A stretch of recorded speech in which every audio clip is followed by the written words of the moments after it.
First tonight at 5, investigators look into a shooting outside a Madison fraternity. We'll have a live report from Langdon Street. Plus, we'll tell you about a proposal in the works putting an age restriction on buying hemp-based THC products in Madison. There it is, AmFam Field. A live look as the Brewers get ready to push the Cubs to the brink of elimination. We're not wishing them any luck tonight. Game 2 of their National League Divisional Playoff Series, and you're watching News 3 Now at 5. Thanks for staying with us at 5, everybody. We begin with a big change in the weather.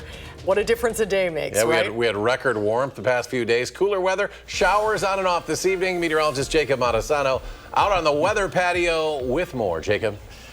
Thanks, Eric. Right now, it feels completely different compared to over the weekend where we saw sunny skies, highs in the 80s. Now we're seeing cloudy skies and temperatures in the 50s. Now, earlier in the day, further south and east, temperatures were in the 70s. In fact, just an hour ago, Kenosha had a temperature reading of 79. You can see that cold front just pushed through, 66 there. But in general, Monroe and Janesville saw highs in the 70s and now easily in the 60s. Madison and areas to the north have been in the lower 60s and upper 50s all day.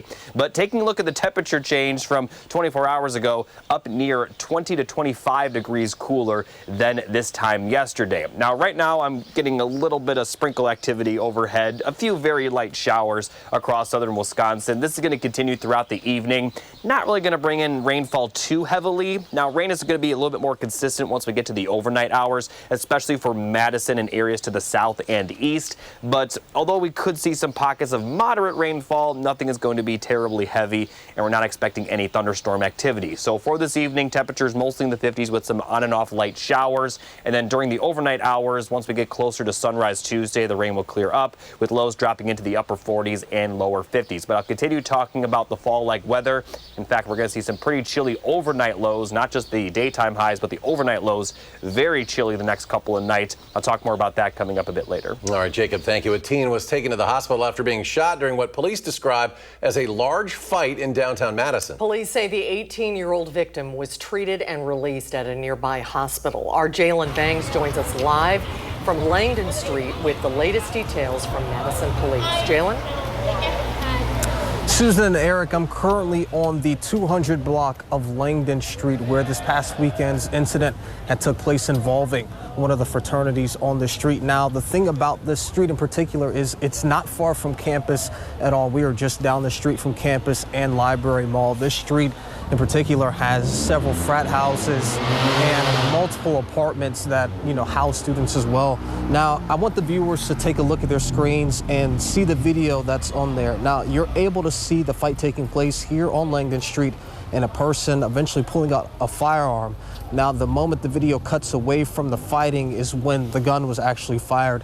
Earlier, I spoke with MPD, and they say they're currently working with the university as well as following up with witnesses and victims of the incident and sorting through videos and photos that occurred from the incident. I spent much of the day on and around campus talking to students about the incident, and many are just in disbelief that this happened so close to campus. There haven't been many incidents involving shootings or anything, so overall I'd say I felt Madison is a pretty safe city to live in, but stuff like this is happening more often. It's a little bit worrisome.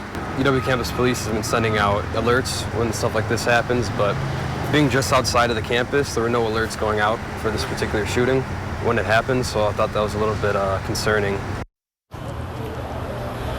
Now, MPD says that they do have a person in custody currently that was involved in the incident and that they're increasing their presence here on Langdon Street for the time being. We'll continue to keep you updated both on air and online as we gather more information, but I'm going to send it back to you guys in studio. For now, reporting live from Langdon Street, Jalen Banks, News 3 Now. All right, Jalen, thank you. And we're learning new details about 2 people who were injured in a crash. This happened near Janesville this morning, and it shut down portions of U.S. Highway 14 and Wisconsin 11. Deputies say it was about 6:45 this morning. A car westbound on Highway 11, the driver crossed the center line. They say entering the oncoming lane, hitting an SUV. The 22-year-old driver of that car was pulled from the vehicle. Both drivers taken to nearby hospitals. Now, the Rock County Sheriff's Office says their injuries are severe, but not life-threatening. Madison's independent police monitor has resigned. Robin Copley has held the office since 2022. She told the city's Police Community Oversight Board that she was stepping down for personal medical reasons. The Oversight Board will soon accept applications for an interim monitor as it searches for her replacement. The interim monitor will not be eligible to apply for the permanent position. Right now in Madison, there is no age limit on products that can get you high, but a city ordinance is looking to change that. Ellie LaLiberte joins us now with more on how this would work. Ellie? Well, just like tobacco and alcohol, this would ensure that a customer must be 21 years old to buy hemp-based THC products. Now, marijuana is illegal in Wisconsin, but hemp is a part of the same plant family, and some products made from it can have psychoactive effects. Brooke Bartels has a simple business model. We have CBD for your wellness and THC for your happiness. He owns and operates Madison Extracts, which is a lab and 2 dispensaries. And right now, the only regulations he has to operate under are from the USDA. That's where Madison Common Council President Regina Vitiver says local government needs to step in. Right now, THC products are a little bit of the Wild West. At Tuesday's meeting, she's introducing this ordinance, which would create a 21 and up age requirement on hemp-derived THC products. And we are doing it Madison, City of Madison and the County of Dane at the same time. And then working to get the rest of the municipalities to come along with us. We have had a major uptick in emergency room visits, particularly for children typically using products that are candy-like. In Dane County, from January of 2023 to August of this year, there were 167 THC-involved EMS calls for people under the age of 21. That's 17% of all THC EMS calls in the county for that period. Bartels says he's already only selling to those 21 and up. These are adult products made for adults and should not be packaged in a way that targets children. But there is part of the ordinance he has an issue with. The regulation that a dispensary or manufacturer shouldn't be near a child care facility is a smart regulation, but it should be at 500 feet instead of 1,000, like every good regulated state has mandated. Vitiver says it's just the beginning of the regulation the city's looking at. So we're starting with age-restricted sales. Our goal, assuming that we can pass that, is that we would then move to licensing and zoning. Ultimately, Bartels says it moves his industry forward. It starts to stamp out some of the bad actors. Now, the proposed ordinance will go to 2 committees before it will head back to the Common Council on November 25th. Ellie, thank you. If the government shutdown continues into November, there could be big impacts for Wisconsinites. Currently, over 700,000 people are enrolled in the state's SNAP program called Food Share. If the partial federal government shutdown goes beyond October, the Trump administration can choose to not fund the program. We asked Senator Tammy Baldwin if this potential cancellation is a breaking point for Democrats. Let me be clear. I don't want our government to be shut down. This is a simple choice for Republicans. They can negotiate with us and make sure that we reopen the government and fight to keep healthcare costs down for all Americans. Currently, the House is not expected to be in session this week, putting the focus on passing a stopgap spending bill on the Senate. The countdown to Halloween is on and things are getting scary for your wallet. The Halloween and Costume Association says roughly 90% of Halloween products contain at least one component made overseas, most often in China. And because of tariffs imposed on most Chinese imports, suppliers and retailers say this Halloween's products will cost you a little more and you'll see less variety. The majority of kids' costumes have probably gone up $3 to $4. The majority of adult costumes have probably gone up $5 to $8.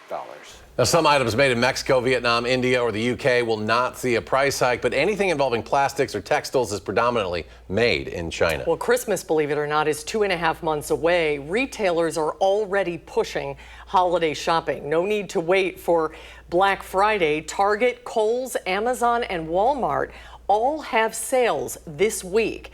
NerdWallet advises to wait until Cyber Monday for electronics and don't buy clothes until after Christmas. While this feels like an early start to holiday shopping, analysts say retailers are simply responding to consumers.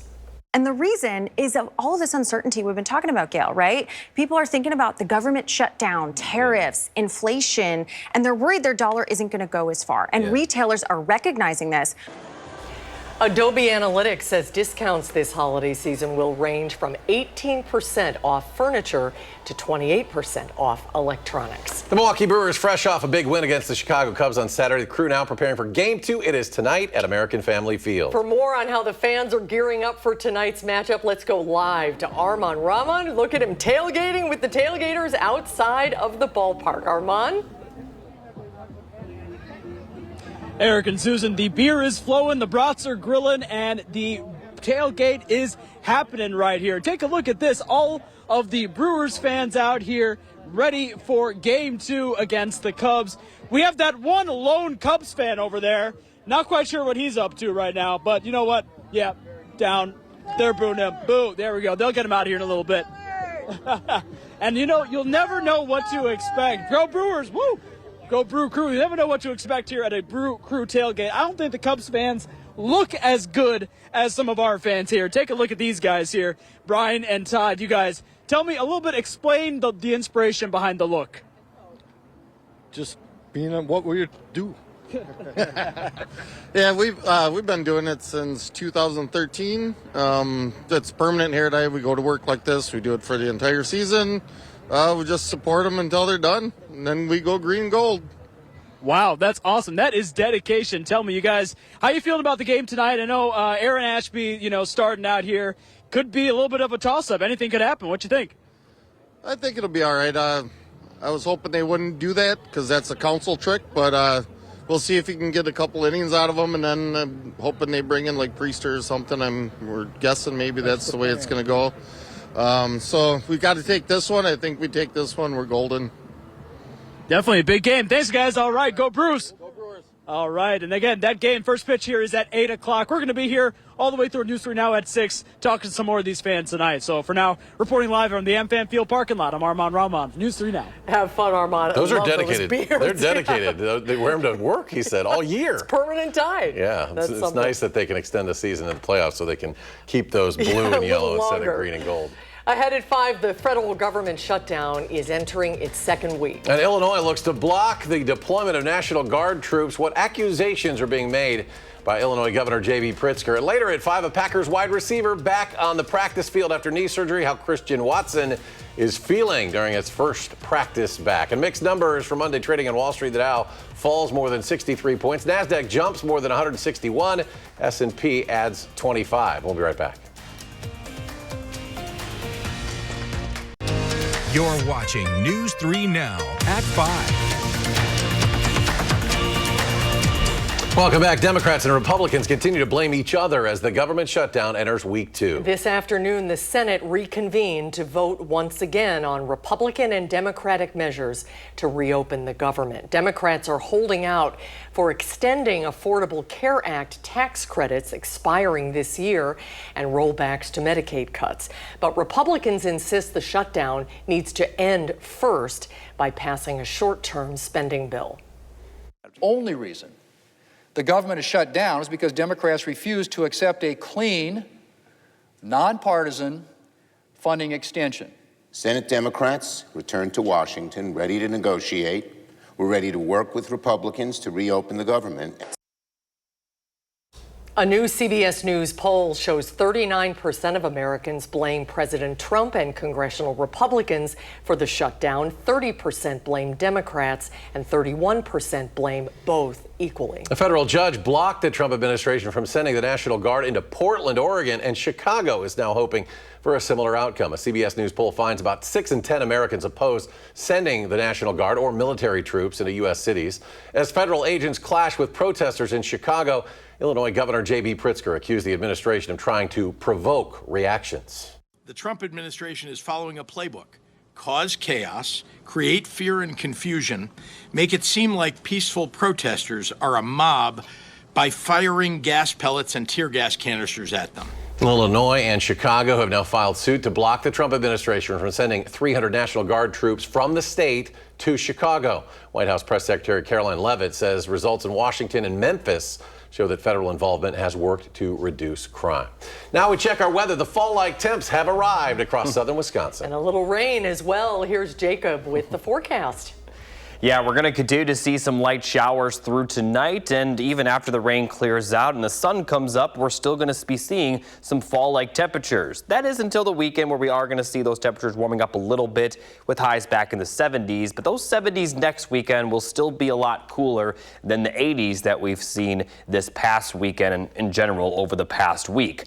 Now let's talk about the temperatures first. For tonight, we'll see lows dropping to around 50 for Madison, 40s for areas to the north. You know, although it's certainly cooler than the last couple of nights, it's not too far off from normal. Now for the afternoon highs tomorrow, we're going to see highs in the middle 60s with plenty of sunshine, a very, very nice fall-like day. But take a look at the overnight hours for Tuesday. We are going to see these temperatures dropping into the 30s, possibly near, if not below freezing for areas to the north, but even areas in far southern Wisconsin likely to see some frost develop, as you don't necessarily need temperatures to be at freezing for frost to form.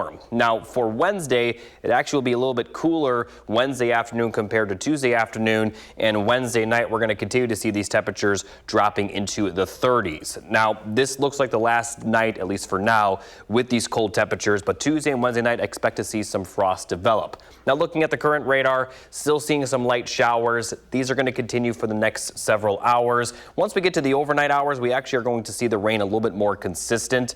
Some pockets of moderate rain are possible, but nothing should be too heavy. Maybe a few rumbles of thunder, but not expecting much in the form of thunderstorms. By sunrise Tuesday, though, this is all pretty much out of the area, and then we're going to see plenty of sunshine throughout the day. And the sunny skies are going to continue really for all of this week, because looking at the rain chances after it clears out tonight, very, very dry for the rest of the week. Maybe some light rain Thursday, Friday, but through the weekend, not expecting to see much rainfall. Now it finally feels like fall. Here's an updated look at the fall color report. Near peak levels in northern Wisconsin, not really there yet. In southern Wisconsin, just a few patchy spots here and there. But with these cold temperatures, I do expect the fall colors to change more rapidly than where they have been lately. Now, fast forwarding to the weekend, let's take a look at the Badger football game forecast. It is going to be in the evening, but Saturday will be a little bit warmer than the rest of the week, so there will be around 78 games start. A little bit chilly towards the end of the game, but expecting very dry conditions. And then going a day further, the Packers game in Green Bay, it's going to be starting at 3:25 p.m., looking very dry and very comfortable for that game as well. So both the Badgers and Packers game looking very, very good this weekend. In general, the weekend forecast looks very good. And then even up until the weekend, it's going to be pretty nice during the afternoon hours. Definitely some cold mornings, though, especially Wednesday and Thursday morning, where we have those lows possibly in the 30s. All right, Jacob, thank you. It's still to come at 5. Christian Watson back on the practice field after that knee surgery earlier in the year. How he's feeling ahead of Sunday's game against the Bengals.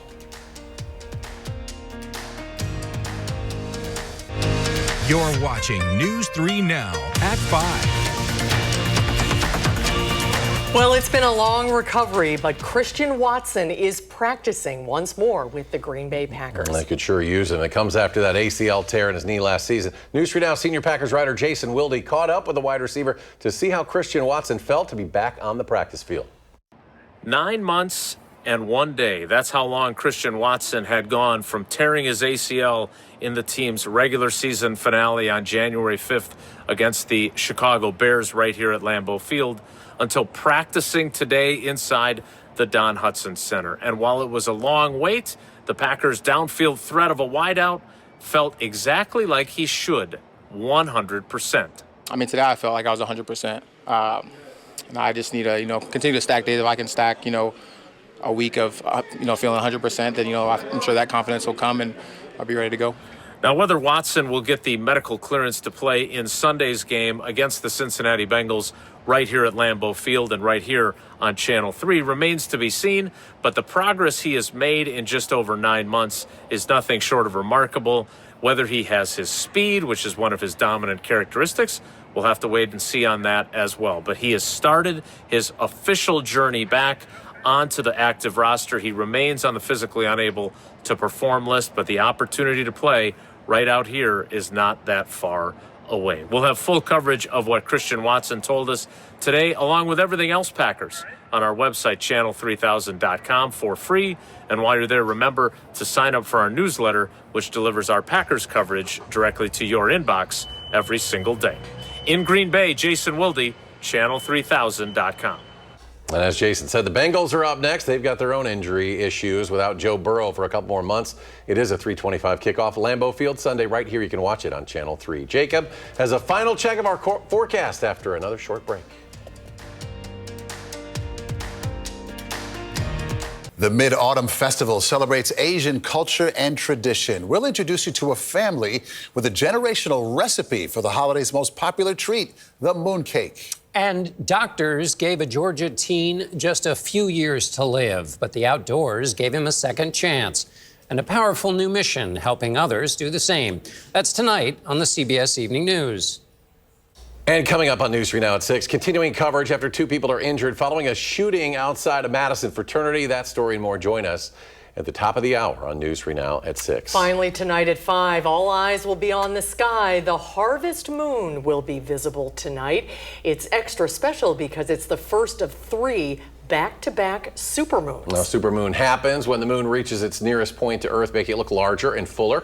October's full moon, called the harvest moon because it's the full moon closest to the first day of fall. Historically, its bright light helped farmers finish their harvests for the year, but Jacob will tell us, don't expect to see it tonight because we've got some rain moving through. Yeah, we're going to see those cloudy skies tonight. Now, you said back to back. With that, you didn't mean back-to-back nights, correct? No. Back-to-back seasons. Yeah, because I was gonna say that tomorrow night is gonna be clear, but tonight not so much. But after that rain clears out tonight, probably clear out before sunrise tomorrow, we're gonna see a lot of clear skies and fall-like temperatures continue for the work week with some warmer temperatures by the weekend. And not really going to see much rain until potentially next week. Oh, great. All right, Jacob, thank you. And thanks for joining us for News 3 Now at 5. Coming up next, the CBS Evening News. As we mentioned, we'll be back in 30 minutes for News 3 Now at 6. You can always find us streaming 24/7 on Channel 3000+. Have a great evening, everybody. Hope to see you back here at 6.